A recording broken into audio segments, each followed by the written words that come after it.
Welcome to SHA, the Sound Healers Association, founded by Jonathan Goldman in 1982, bringing education and awareness of the use of sound and music for healing and transformation. SHA features presentations by founding pioneers in the modern sound healing field, and we have a sound healing directory allowing you to list your work or find practitioners and teachers. There's a monthly online meeting, a blog, a vast resource of articles, and much more. SHA, the Sound Healers Association, is dedicated to bringing harmony to the world of sound.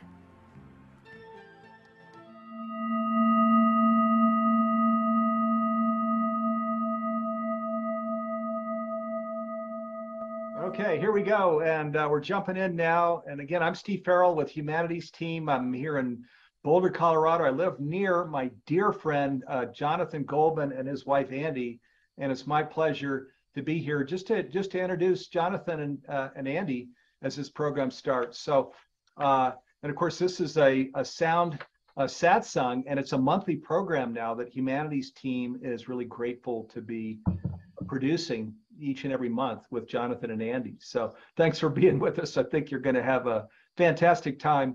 Let me just want to read a brief introduction here as we get started.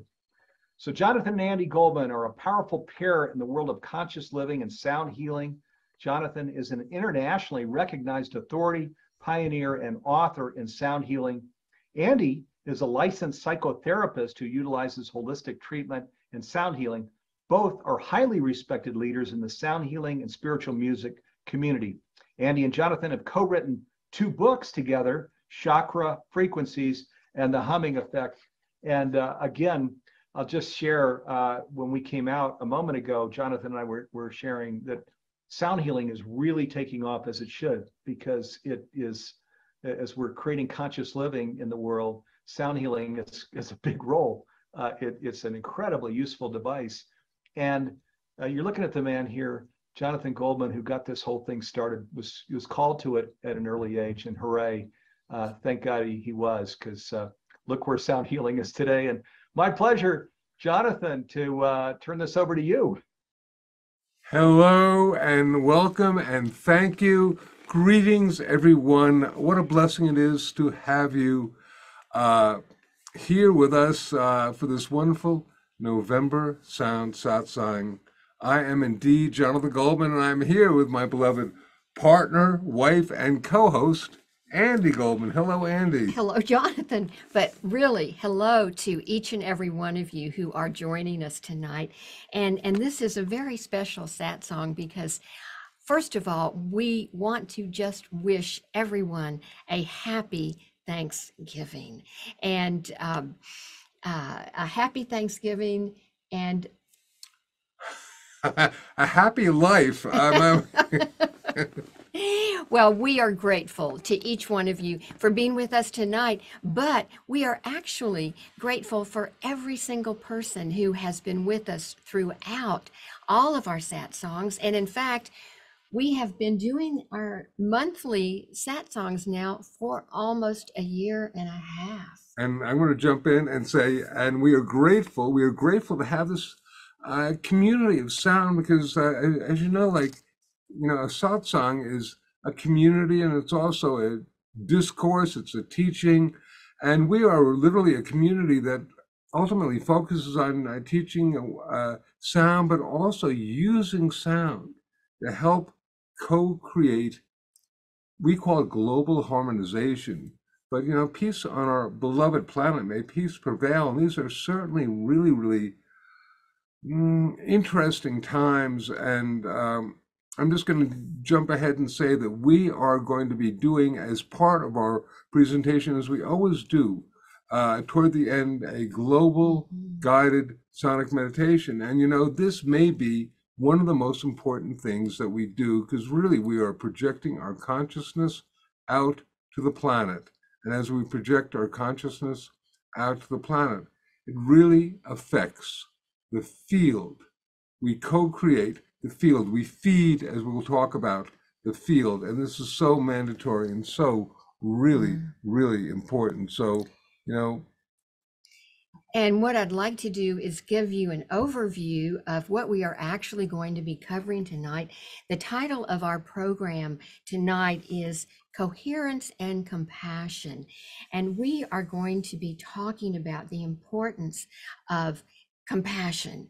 What a beautiful time to be doing that here at Thanksgiving, but how it relates to coherence. So we'll be talking about those two subjects in depth. We are also going to have a treat tonight. Yes. We have got a beautiful world premiere. It's a world premiere. Yes, it is a world premiere. It is a 5-minute beautiful video where we will be able to listen and have that listening experience to open up our hearts and get in touch with our inner compassion by listening to Lama Tashi, who has been the chant master of the Dalai Lama, and he will be chanting the Om Mani Padme Hum chant, which is the chant that we can embrace and get in touch with our inner compassion. Added a little bit of symphonic keyboards with that. It's something no one has heard before except for Andi, myself, Lama Tashi, and a few others. So stick around for that too. And then we're going to be doing our global guided meditation, which may be the key point for us all. So give thanks to all of you for helping co-create this event.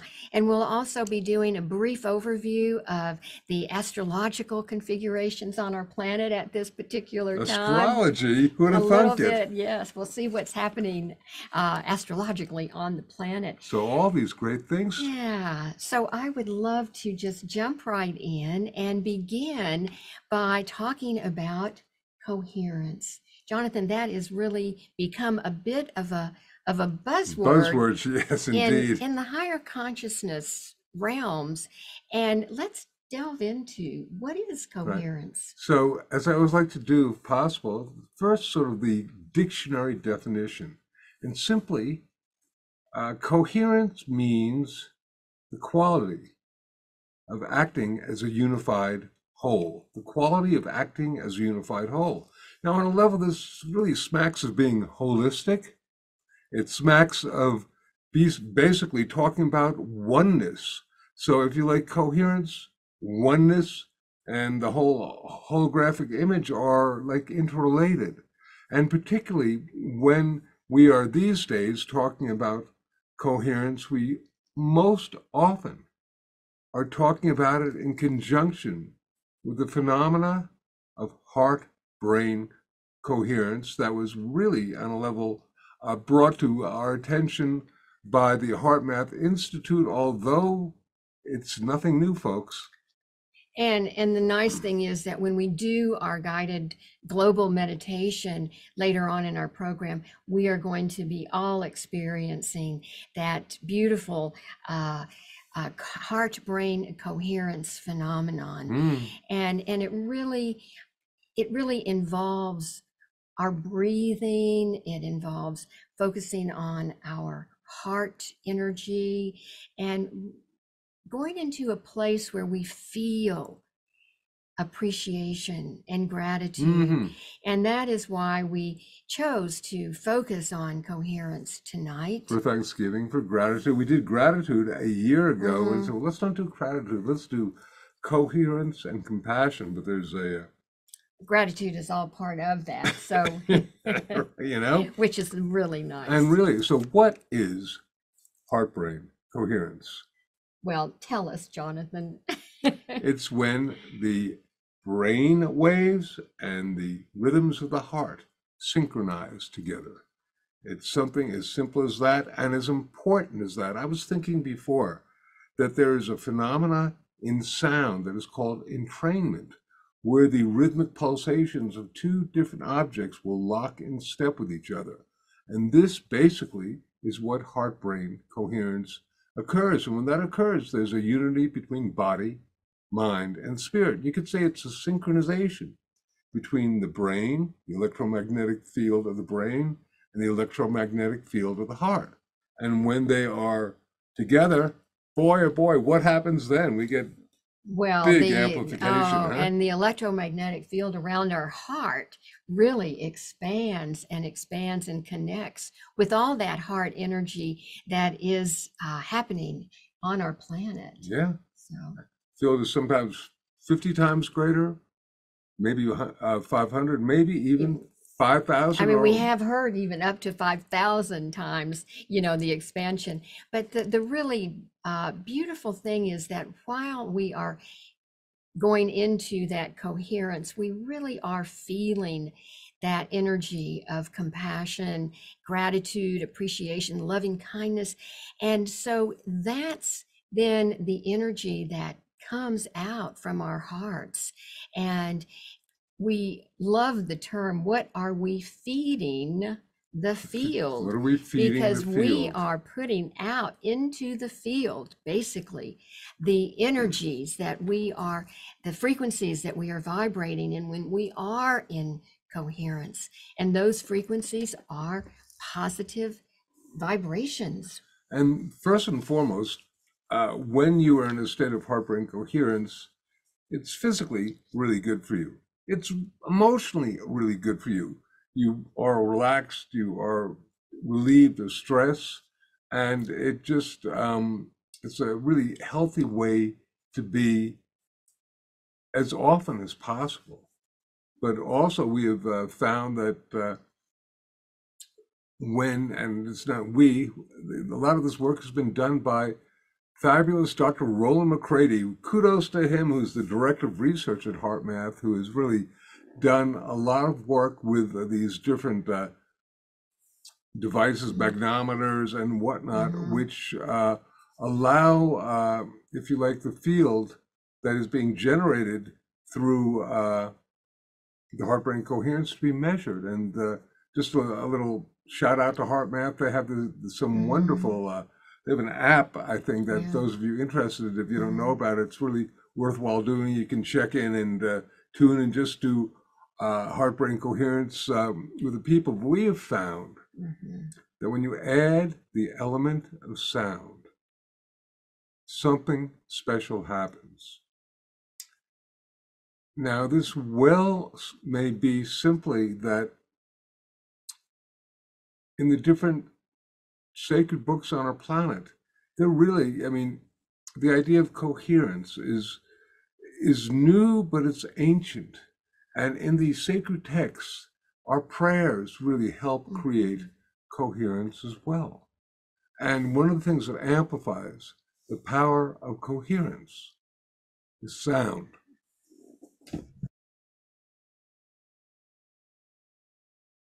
We'll get that. And just wanted to suggest that in terms of sound, there's a reason why the prayers on the planet are vocalized. They're whispered, chanted, spoken, or sung. And that's because sound amplifies the power of our prayers. It amplifies, if you like, our meditations. It amplifies our manifestations. It helps focus, make it greater. So the power of sound is wonderful. And we always like to, obviously, include the power of sound when working with what is, called the heart-brain coherence. Now, there's a couple of phenomena that occur. Like, how do we create heart-brain coherence? Andi? Well, and when I mentioned earlier, it really has several elements. It is focusing on our breathing, our breath, and visualizing that we are breathing from our heart. And we are visualizing that while we are feeling appreciation, while we are feeling gratitude. And when we begin to vibrate in that particular greatly positive frequency, then we add our sound to that. And that's where that amplification comes in. Now, one of the things too, Jonathan, that I wanted to talk about was the Global Consciousness Project that is able to track the actual what happens when events of high compassion happen on our planet. And that is done by Dr. Roger Nelson of Princeton. And first of all, we'll talk about Dr. Roland McCready and the Don't get too confused. It's a global coherence initiative where they're working with, working literally tracking the electromagnetic fields of humans interfacing with the planet. But the Global Consciousness Project, well, this brings us into a phenomena that I think is interrelated with coherence, it's interrelated with gratitude. It is the phenomena of compassion. And, you know, we certainly on our planet today could all use a little bit more compassion. And Yes. there's a, you know, when we think about what does compassion mean, really, and, you know, there's a lot of different concepts about compassion, but there's a particular definition that I love, and that this is from our dear friends, Ed and Deb Shapiro, who we want to honor. They have both are in the angelic realm, but we really renowned authors, teachers of meditation and mind-body consciousness, and beloved beings. They passed on, but yeah, and they had these beautiful card deck that, you know, had a focus for the day, and the one with compassion said, compassion is the passion that arises for the wish that all beings be free of suffering. the wish that all beings be free from suffering. How beautiful. And, you know, as we bring that in, it's so interesting. I'm going to suggest that the idea of compassion, we oftentimes stress a lot of Buddhist stuff because it is one of the foremost, shall we say, purveyors and traditions of working with consciously working with compassion as a supreme state of enlightenment and service. But really, if you look at all the different traditions and all the different teachers, you find that they were all purveyors of compassion and consciousness, whether it's Jesus, Buddha, or anyone, you know, from any different tradition. Ultimately, the high aspect of their, you know, esoteric training was to teach the importance of tradition. And in fact, we have the golden rule, which is basically found in every tradition. Do unto others as you would have others do unto you. And of course, and I love the quote from the Dalai Lama, and he says that kindness and compassion are necessities. They are not luxuries, and without them, humanity cannot survive. Now, that's a pretty powerful statement to really begin to make sure that, hey, are we sending out loving kindness? Are we embodying compassion? And let us be mindful of that. To repeat that, love and compassion are not are necessities, they're not luxuries, and that without them, well, you know, humankind may not survive. And we look at all the stuff that's happening in this world and all the divisiveness that is occurring, and it's pretty incredible at times. And folks, I just have to suggest, Andy and I have been practicing or attempting to practice what we call compassionate understanding, and that is literally trying to view a situation from both sides, so that, for want of a better term, it's kind of like walking a mile in someone else's shoe, because until you do that, you can't really, you know, understand where their consciousness is coming from.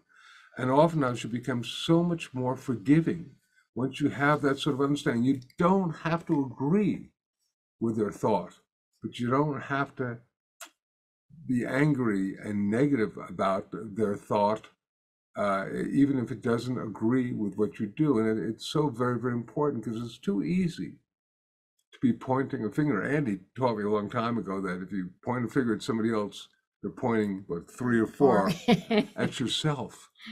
you know, so we oftentimes manifest those things that are most seemingly incongruent with us.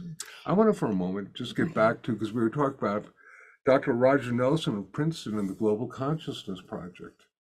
And what, I'm just going to make this very easy, but Dr. Nelson, Roger, worked with random number generators that basically generated random numbers, zeros and ones, kind of like flipping a coin, getting 100 times you get 50 heads, 100 times you would get 50 tails, equal amount. But when events of high compassion, so we're getting into it, when events of high compassion occur, the random number generators somehow mystically, magically, they don't know why, began to put out numbers that were not so random in nature, to the degree that if it was random, 50 zeros and 50 ones, you could do a straight line. But instead, when events of high compassion occurred, you would literally get a mountain. They could graph it, and it would look like a mountain when events of high compassion occur. And there's, before that time, and this is sort of related, everything is interrelated, everything is one, to a thing called the Maharishi effect, which they found when groups of people would be in deep meditation, that events of negativity, violence, etc., drop down dramatically around the areas where the meditational field. So as you know, Roland McCready was saying, how do you feed the field? And I'm going to once again just do a suggestion that in Buddhism, in the Tibetan tradition, is the result of knowing that one is part of a greater whole, and it is interdependent and connected to that whole. So in other words, it's the oneness. We can't get away from being literally connected to each other. And this includes people all over the planet. This includes, well, I just have to think that while you may not agree, while you may see horrendous things going on from both sides of a situation, everybody is ultimately interrelated. And we need to, when compassion is generated,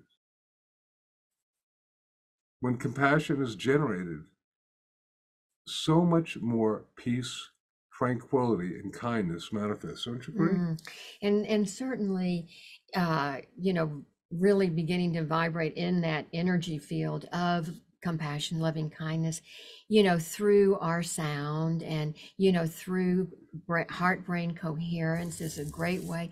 But also there are other ways too that we can connect with our inner compassion, because I think it's important for us to have compassion for ourselves, because when that occurs, when we have self-compassion, we are then able to send that out, and that is how we can feed the field, because we have to first feel it within ourselves. And shortly we are going to be able to really begin to resonate in a field of compassion, listening to a beautiful, beautiful recording of Lama Tashi chanting the Om Mani Padme Hum. Which brings us to the topic of how do you generate compassion? What are ways? And of course, heart-brain coherence is one of them, but sound, this is a sound. Sound is another. And there's so many different mantras on the planet, whether you're working with the Ah sound or an Om, or once again, the Om Mani Padme Hum, the Om Mani Padme Hum, as it is said in the Tibetan tradition. And that sound, that mantra particularly, is really, it is so encoded with the energy of compassion. It is designed to manifest compassion. Well, and it is the Avalokitesvara is the Tibetan god of compassion, and Om Mani Padme Hum, really, when you translate it, it is opening to the jewel of the heart in the lotus, and it's that jewel sitting on that lotus that is the compassion. And so as we are listening to Lama Tashi chanting Om Mani Padme Hum, we can even chant along with that if we'd like. But as we are, imagine that you are connecting with that field of that vibration of the Avalokitesvara, of the Om Mani Padme Hum compassion. Indeed, indeed. And today is November 21st, and I just read that the phonograph, with the announcement of the invention of the phonograph, happened in 1877 on this day. And I was thinking about that because we're going to be listening to a pre-recorded thing of Lama Tashi chanting the Om Mani Padme Hum, and this is from the Grammy-nominated Tibetan Master Chants recording. And I added some, if you like, orchestral keyboards on there because I'm always interested in saying, hey, how can we take one phenomena and add on to it and make it something a little bit new? So when we do listen to this recording, it's something that actually, once again, nobody has listened to before. And talking about this chant for a minute, we had the pleasure of talking with Lama Tashi, who is currently still in the United States doing some teachings on the Tibetan Secrets of Happiness. And we were talking about the Mane, and he really liked the chant that we're about to listen to, the Symphony of Compassion. But he was telling us that in the Tibetan tradition, these monasteries have groups of monks chanting the Om Mani Padme Hum or Om Mani Padme Hum chant 100 million times. So just over and over. And that's a lot. And they're doing it for two purposes. One is as they chant it, as they listen to it, if you like, they are helping, if you like, resonate to a higher vibration. And therefore they're beginning to be on the path of enlightenment. But at the same time, they're also projecting this compassion out to the planet. I love that because we have, that's what we do, all of us, when we do these different ohms and whatnot for personal and planetary healing. But I just love it. It's, and the Tibetan tradition is not the only tradition that is doing this. So blessed be, because real quick, it's not the amount of people who are doing any one activity that creates, if you like, the real major shift and change in the vibrational field, but the consciousness of the people who are doing the activity. And it's been speculated, for example, that in order to make really deep, profound changes on our planet, all you need is the square root of 1% of the population, which is about 8,000 people. So how cool is that? And I think personally that you can have much smaller amounts of really high consciousness, bodhisattvas, if you like, and that we can we can change the planet. This is what events like World Sound Healing Day and all sorts of other global consciousness manifestations are about, and we give thanks for that, huh?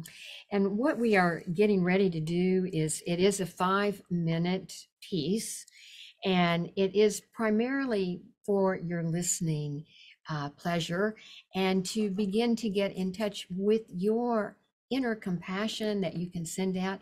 And when I think about compassion, Jonathan, there's so many adjectives that come into play, such as loving kindness, understanding.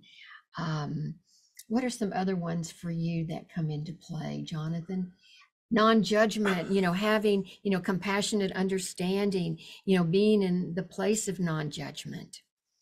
Well, it's just, such a wondrous thing.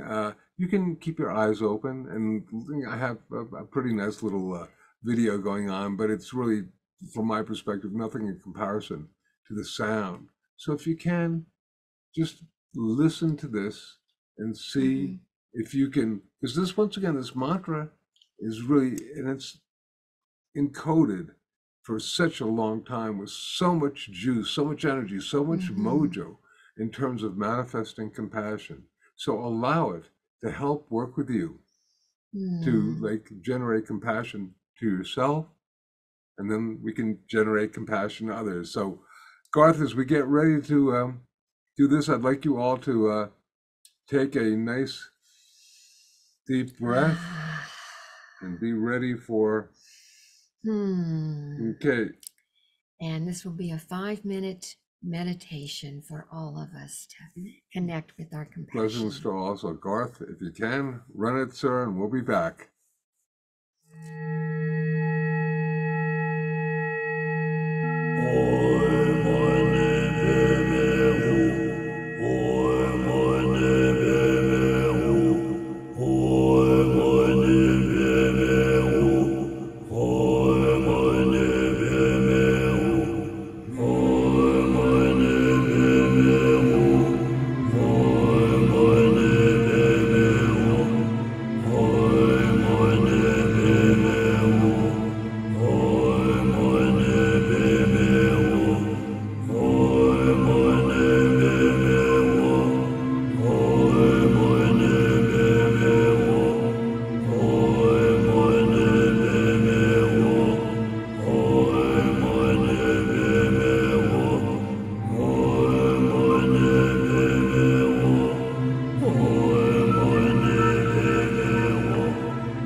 So, hey, we'll talk about the ethers. What's Yes. happening in these ethers in the cosmos, i.e., in terms of the astrological world? Well, Jonathan, I would love to go ahead and do the astrological assessment now.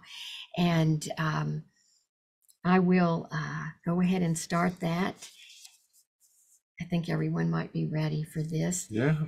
So I'm going to put my glasses on here, look at my notes. First of all, believe it or not, things are beginning to move forward. We have had the 5 major outer planets have been in retrograde, and things have been really almost feeling a little bit stuck. They've, felt like things are backed up and not moving the way we want them to move, on the planet in our own lives. And so Saturn went direct on November the 4th.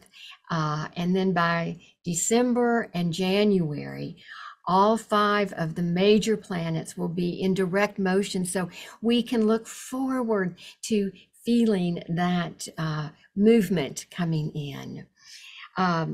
Now, this is the month of Scorpio, and we have been in that energy of Scorpio is definitely dives deep. It goes beneath the surface, and Scorpio energy can be very helpful for focusing. It can be very helpful for really just getting away all the details and all the depth of everything. And being in the Scorpio season now, we have had some additional energy fueling the Scorpio energy, and that is the planet Mars, which is the planet of action. So you would think, oh, well, the planet of action, we'll just all move forward. But the Sun and Mars in the sign of Scorpio can really bring forth intensity. It's very, very powerful. It's fast moving. However, there's also heightened excitability with this. There's volatility. There can be high reactivity. And as I was, putting all this together, I thought, well, yeah, that's kind of what's been happening on the planet right about now. Yeah, really, Yeah. And it can also be, Mars is the warrior planet. It can be aggressive. And, also with this amount of energy, I don't know about you, Jonathan, or our audience, but myself, I've talked with a lot of people, and they have been feeling exhausted and sort of worn out, worn down. And I think that this energy of Scorpio, along with the sun, plus the other astrological aspects that are happening that I'm, not going to have time to get into tonight for sure. But it's been intense, everyone. It has been intense. But now here's the other side of that. There is the ability to just have tremendous focus with this dynamic. And so it is a real great time to tune in to what changes you might be wanting to make. Transformation can occur. And so knowing that, we can take this information and begin to work with it in our own lives and change things and have things that really are more positive in our lives. And so don't let this Scorpio, Mars, Sun, intensity, use it to your advantage and use it to really change things in your life that you would like to change. You can make progress moving forward. Okay, tomorrow, believe it or not, tomorrow, we can breathe a sigh of, well, there goes the sun and Mars and Scorpio, because tomorrow the sun moves into the sign of Sagittarius. Now, Sagittarius energy is very different than the Scorpio energy, and Sagittarians are linked to freedom and independence, and Sagittarians are Sagittarius energy, because we all have Sagittarius energy in us. We are looking for our truth. We are more tuned in to the spiritual aspect also of our higher consciousness. And so with Sagittarius coming on board tomorrow, I don't know if you'll feel the change immediately, but I'm a Sag, I'll feel it. My moon is in Sag, I'll feel it, I know. But anyway, at least it's going to be a shift and a change from the intensity that we have. There's more of a light energy with Sagittarius. It helps us too. It's time for us to step in to our inner truth, step into that higher consciousness, and out of the polarity and the divisiveness that we've all been feeling. Let's just say goodbye to that, and let's open up to our higher realms of love, really going into that positive, compassionate understanding. So, Sweetheart, you were brilliant, and everyone there, thank you for staying with us.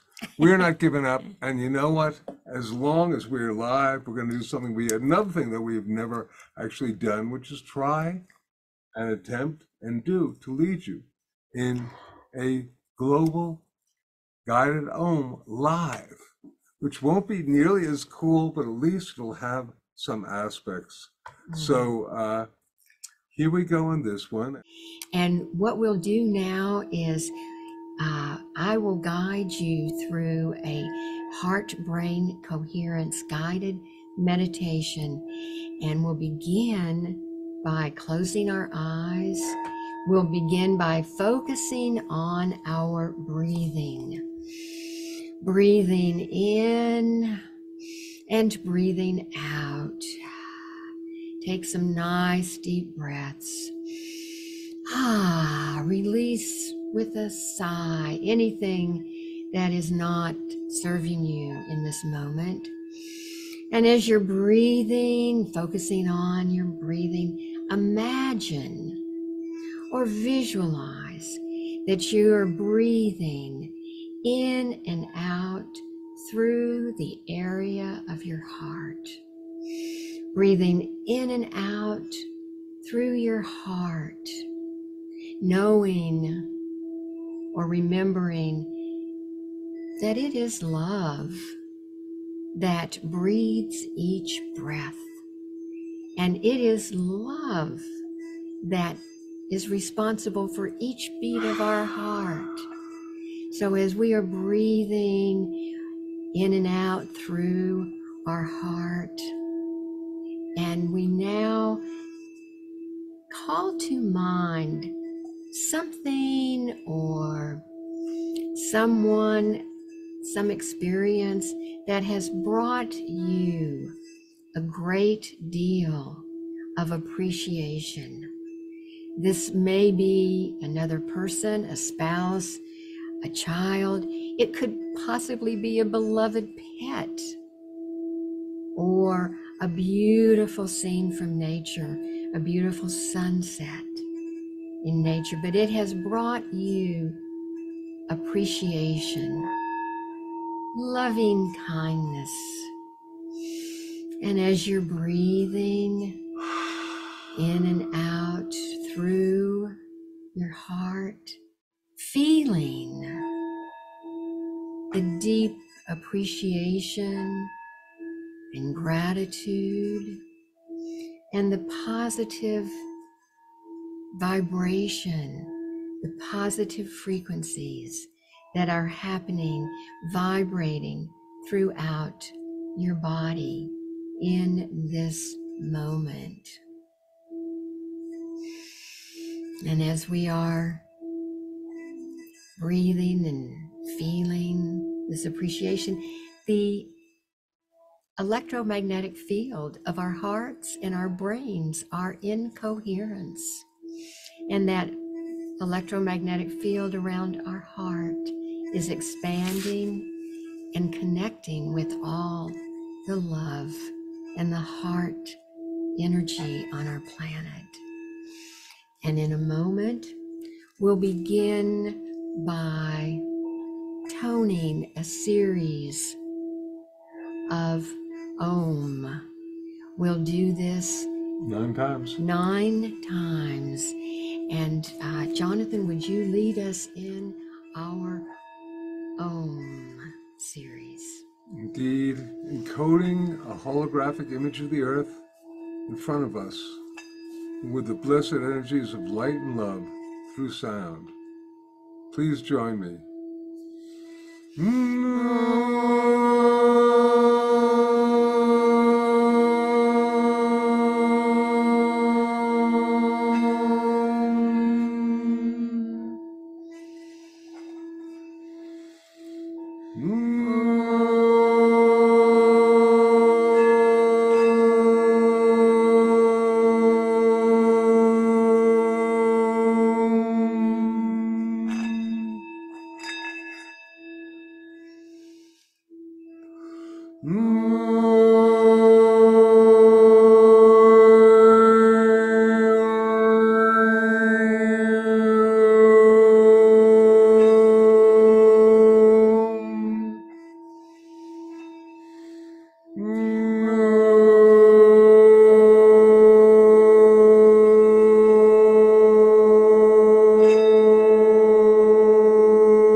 And one more.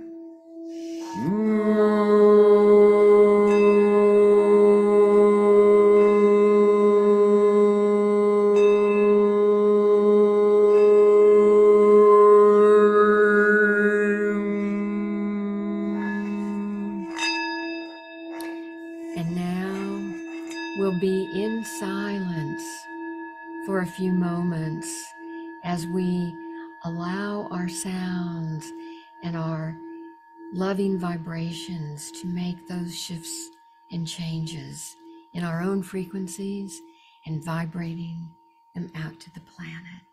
So we'll be in silence now, just a few moments. Because it is in the silence that the true shifts and changes occur.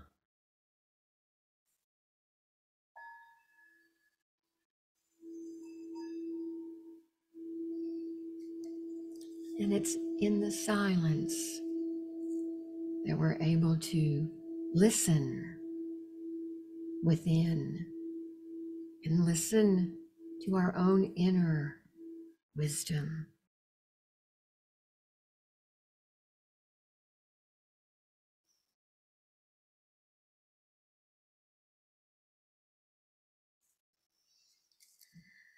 And really just once again imagining this holographic image of the earth being bathed with all the light and love through sound that we can manifest.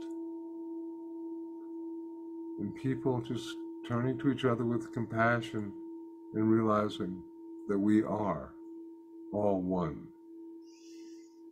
And there really is a beautiful connection between all of us here tonight and all of those who will be tuning in at a later time, and just knowing that through our sound just now, we have contributed to planetary healing and also personal healing, and sending out loving compassion to everyone, to all sentient beings, for this beautiful Thanksgiving Eve almost.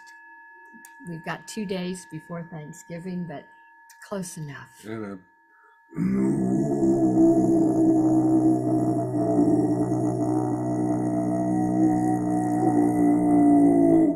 Lamatashi wanted to join us. Listen, I want to thank everyone who has maintained with us through this extraordinarily new territory that we have done together. I want to invite you to come next month on December 21st, when it's going to be really a special global Om time. So we're going to be, shall we say, focusing on doing the Om for personal planetary healing, and really to do some major shifts and changes in our planet. So I want to thank you, really all of you, for doing this. You know, just stay with us. Have a wonderful, wonderful month. Thank you for being so kind, being with us through this. Totally, you know, may we manifest in our, you know, things don't always go according to plans. And this is such a manifestation of it. And what a great thing that you are, for the most part, still here. And we got to hear the beautiful 5-minute meditation video, listening to Lama Tashi chanting Om Mani Padme Hum. So I feel a lot of compassion right now. Indeed. So, that was great. Hey, thank you all. We'll see you next month. And you all just keep lots of love and light through sound in your life. We'll see you next month. And happy Thanksgiving. Happy Thanksgiving. Be in gratitude. We're grateful for you. We're grateful for all this. Thank you.